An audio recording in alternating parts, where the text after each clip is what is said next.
Hello, I'm Emily Rhodes, and why is it that today I'm holding a jar of Marmite beside our Black History Month pick by the Sea by Abdulrazak Gurnah?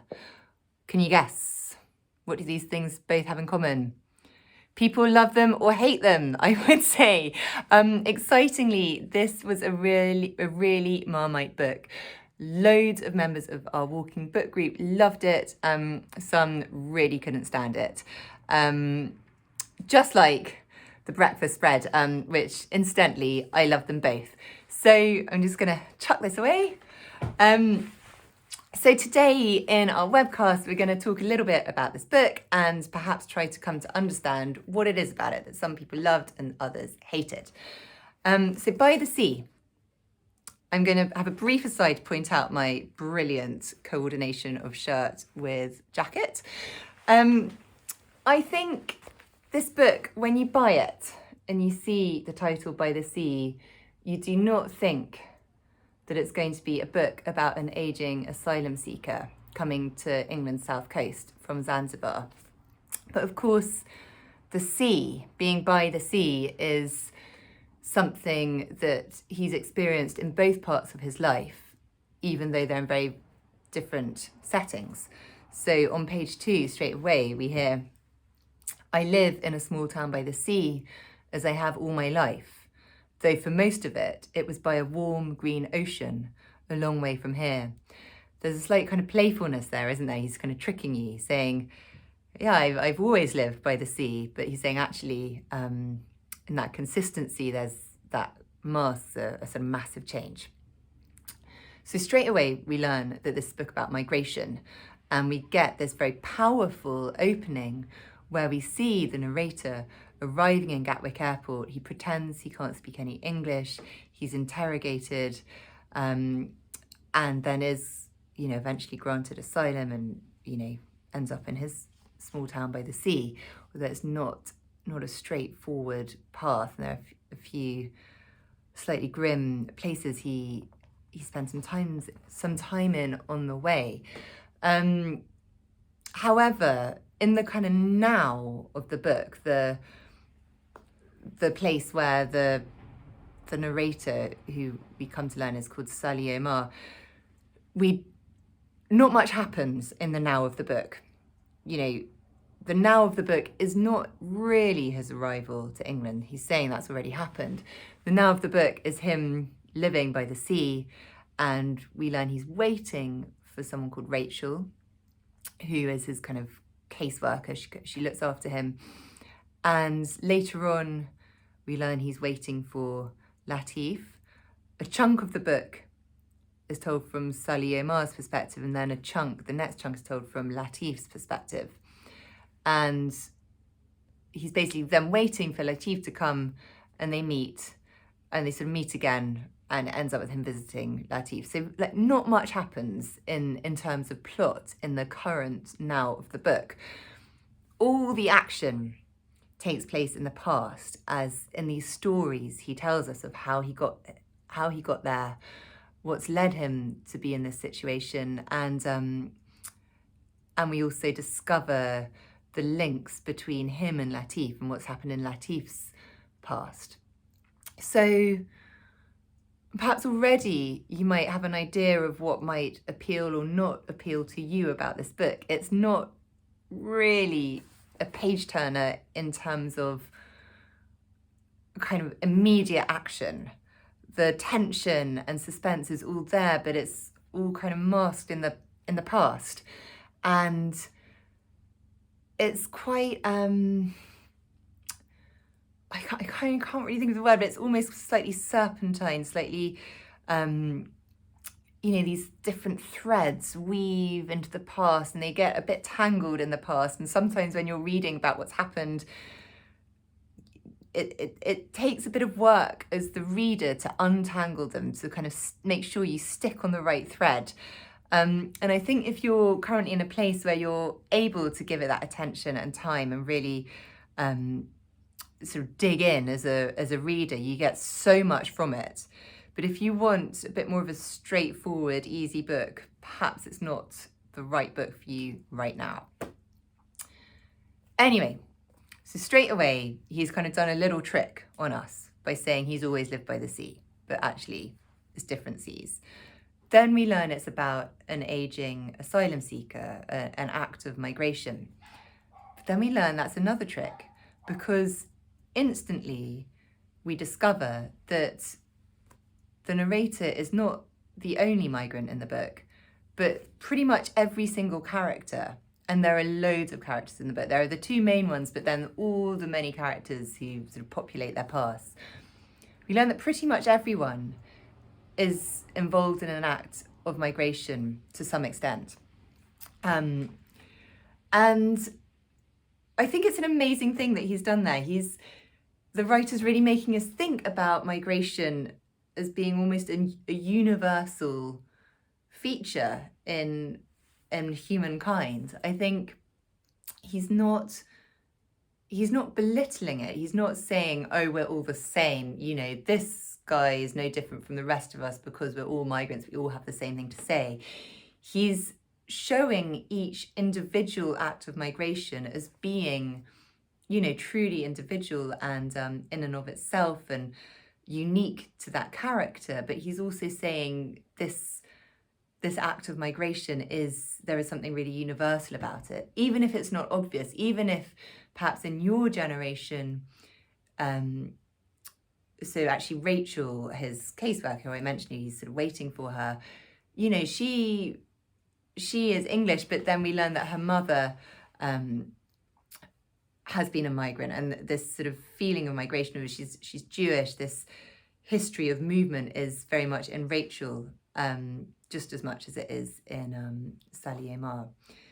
There are other great stories of migration within the book. There's a passage in the GDR where we learn about the mother of a character's migration from Austria to Kenya, and then she ends up in the GDR. So it's there are all these movements, and they're not expected, and they're somehow surprising, but also,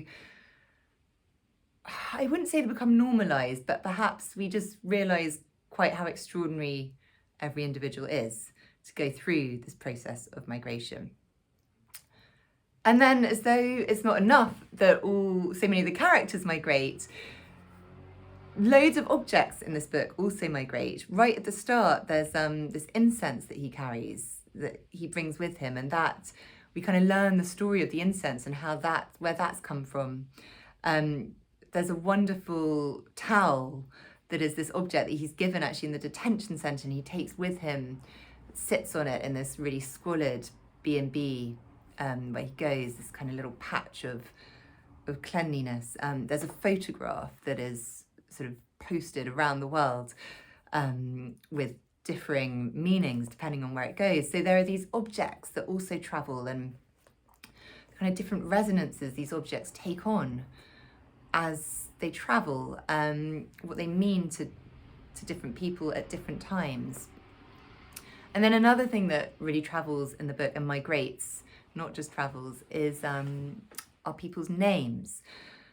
There are at least 3 characters whose names change as they travel and as the book continues, for various reasons, which kind of prompted me to look up the word migration, because, you know, we think of migration being about travel, movement, but actually if you go back to the root of it, I've got it written down somewhere. Why can I never find the right piece of paper? Okay, anyway, I really remember it. The root of it is this word, I think it's M-I-E, if I've got it right, which means to change, go, move. So that right at the core of this word migration, the idea of change and movement are really intertwined. So as these characters travel, as these objects travel, things change, of course, in that movement, and we see that in particular in the characters' names.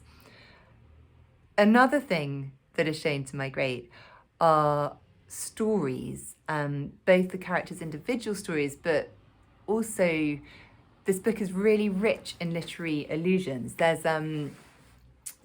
different books and stories that are like sort of name dropped in there and used almost as plot points.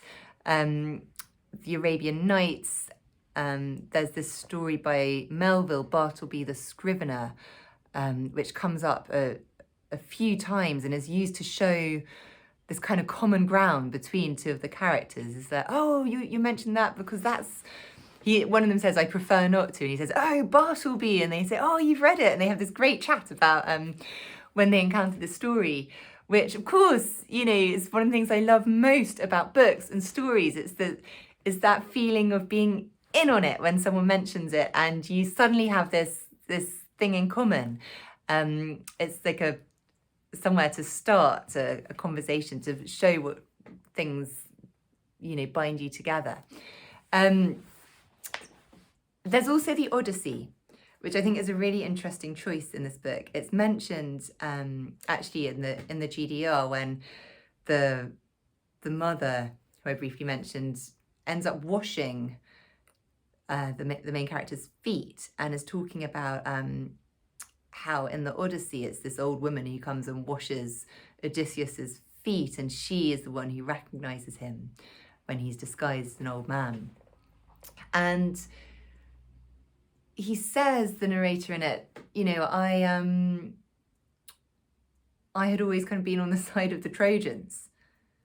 And it's a really interesting point, because I think the Odyssey, as it's taught, as we read it, we often think of Odysseus as this, you know, the kind of migrator. He's done this great traveling, this great storytelling.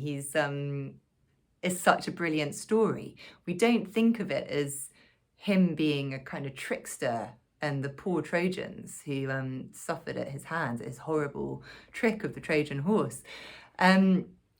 So I think the author is inviting us there to look at a well-known story from a different perspective. And of course, that is so in vogue at the moment with all these retellings of Greek myths from the point of view of the women. I'm thinking of the women of Troy and I guess also Circe, and you know, we're really at a time where we are thinking of other perspectives on these great tales. But this book in particular is about different viewpoints, I think, and it kind of comes to a head when these two main characters, Latif and Sally Omar, they both remember one instance from their shared past, and they remember it differently. And we don't know, as a reader, who to believe. And we don't even know if we can believe one and not the other, or it really throws up these questions of truth and memory and unreliability and different perspectives. And I think maybe one of the great feats of this book is showing through its kind of complicated sort of threads that go back into the past and are all so slippery and tangled and twisted, and you know, it's quite hard work remembering exactly who is who and who's related to and what's happened to get us where we are, whereas the present is so static. I think he really encourages us to embrace this slippery tangle of the past and of different threads and of different people's perspectives and of different truths coexisting. And I think that's what's a brilliant book. It really encourages us to take different viewpoints, to understand different people's perspectives, even if they might not agree with our own. So yes, for me, this was a 1 thumbs up, not a 2 thumbs up, because it was quite hard going. And although I'm really glad I put the work in, it wasn't a sort of joyful read that just turned the pages. It was a tough read, but a really good one. But I do understand that it might not be for everyone right now. If you're willing to go for it and dig in, you will be rewarded. I'm going to quickly show you next month's book. Thank you.